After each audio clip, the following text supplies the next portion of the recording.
ये मैंने तब बनाया था जब मेरे 0 सब्सक्राइबर्स थे और यहाँ से यहाँ तक पहुँचने में बहुत ज्यादा टाइम लगा भाई। चलो आओ बताता हूँ।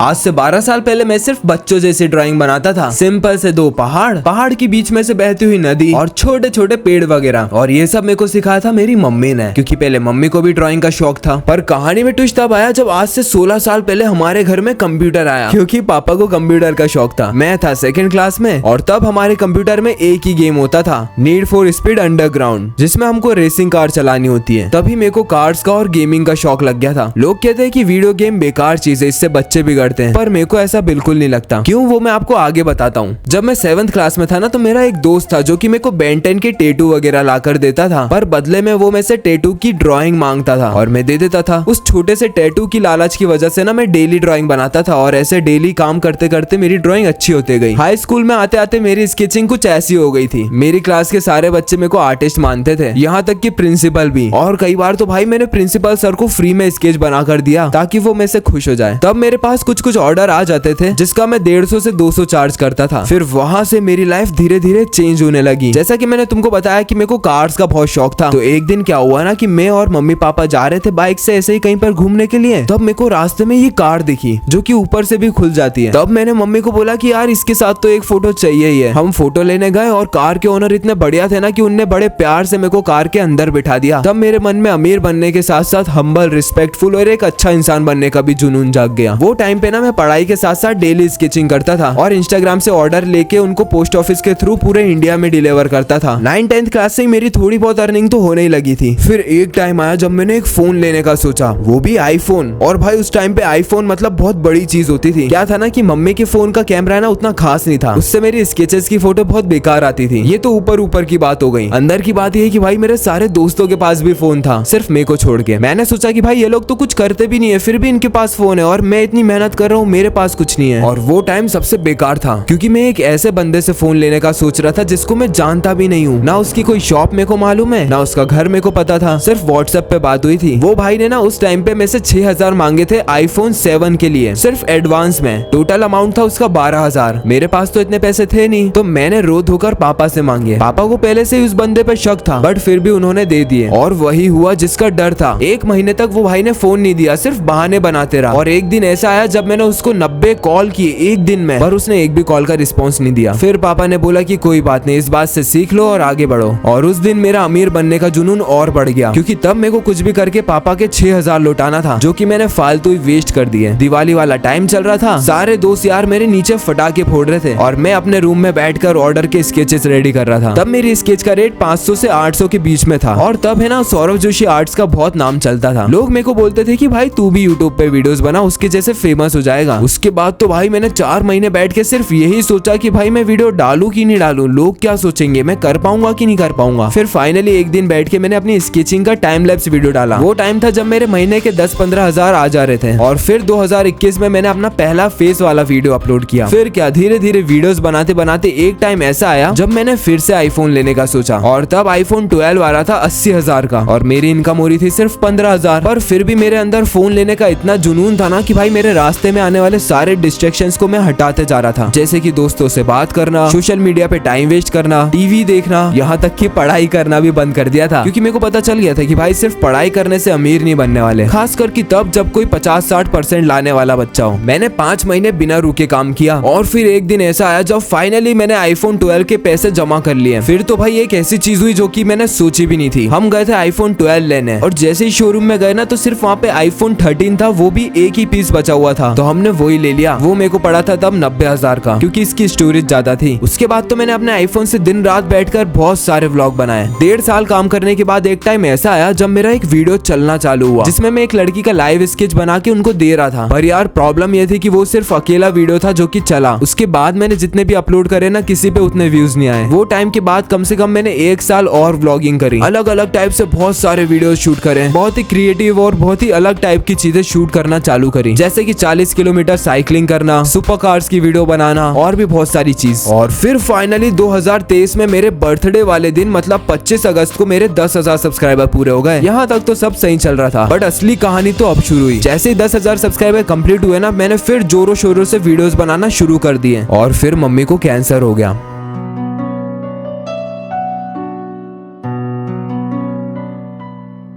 ये वो टाइम था जब मैं शॉर्ट व्लॉग डालता था और तब मैंने बिना रुके 68 डेज तक मिनी व्लॉग अपलोड किए थे, जिसमें मेरे 3 से 4 हजार सब्सक्राइबर बढ़ गए थे। जब मम्मी को कैंसर हुआ ना, तब मेरी लाइफ का सबसे बुरा टाइम चल रहा था, क्योंकि मम्मी की तबीयत तो खराब रहती थी, पर साथ में मेरे कुछ खास दोस्त भी मेरे को छोड़कर चले गए थे। फाइनेंशियली तो हालत बिगड़ी हुई थी ही, मेंटली भी धीरे धीरे बिगड़ते जा रही थी। पर यार आपको तो याद होगा कि मैंने स्टार्टिंग में कहा था कि मैं बाकी लोगों जैसे वीडियोस गेम को बेकार नहीं मानता हूँ। वो इसलिए क्योंकि गेम खेल खेल कर जब आपका एक गेमर वाला माइंड बन जाएगा ना, तो आप अपनी लाइफ को एक गेम की तरह ही देखने लग जाओगे। पर हाँ, उतना ज्यादा भी एडिक्टेड मत हो जाना, क्योंकि किसी भी चीज को आप एक लिमिट से ज्यादा करोगे ना, तो वो बेकार चीज बन सकती है। जैसे हर गेम में उतार चढ़ाव आते हैं, वैसे लाइफ में भी आते हैं। वीडियो गेम की तरह रियल लाइफ में भी एक ऐसा पॉइंट होता है जहाँ पे आप आके जीत जाते हो। कभी मिशन फेल होता है तो कभी सक्सेसफुल होता है, कभी कभी आप मंजिल तक पहुँच के भी स्टार्टिंग पॉइंट पे पहुंच जाते हो, तो कभी आपको मंजिल दिखती नहीं है। रास्ते में रोकने वाले लोग तो गेम में भी आते हैं और रियल लाइफ में भी आते हैं। जैसे गेम में आपके टीममेट्स डाउन होते हैं, वैसे रियल लाइफ में भी हो सकते हैं। गेम में भी ऐसे ही होता है ना कि आपको आगे बढ़ने के लिए पॉइंट्स कमाने पड़ते हैं, वैसे ही रियल लाइफ में भी आप पैसे कमाओगे तो आगे बढ़ोगे। बस फर्क इतना होता है कि गेम में आपको अनलिमिटेड चांस मिलते हैं और रियल लाइफ में सिर्फ एक। अगर धड़कन रुकी तो गेम ओवर। जनवरी 2024 में मेरे 15,000 सब्सक्राइबर्स थे और मेरी वीडियो पे सिर्फ 150 से 200 व्यूज आते थे। उस टाइम पे मैंने ऑलमोस्ट गिव अप कर ही दिया था। मैंने डिसाइड किया था कि मैं अब इस चैनल पे वीडियो नहीं डालूंगा। पर यार आपने तो देखा ही होगा कि जब भी आप कोई गेम में रास्ता भटक जाते हो, तो कोई ना कोई नोटिफिकेशन या फिर जोन आके आपको मंजिल की तरफ पुश करता है। सेम वैसे ही मेरे को मम्मी पापा ने कहा कि वापस से शॉर्ट व्लॉग डालो, तो मैंने डाल दिए। वो टाइम था 18 फरवरी 2024 और आज है जून 2024। 4 महीने में मैंने 5 लाख सब्सक्राइबर्स गेन किए।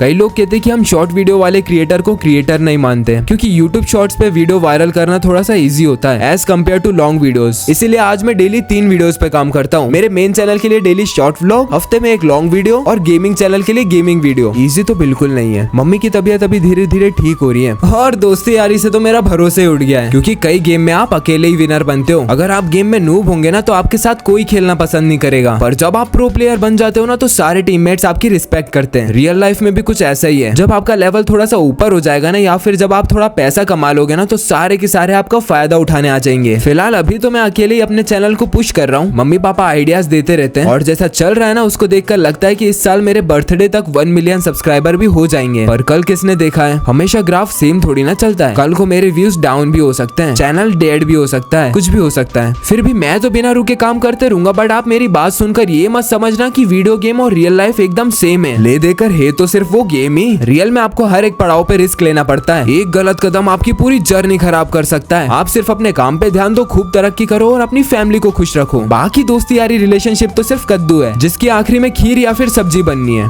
बाय।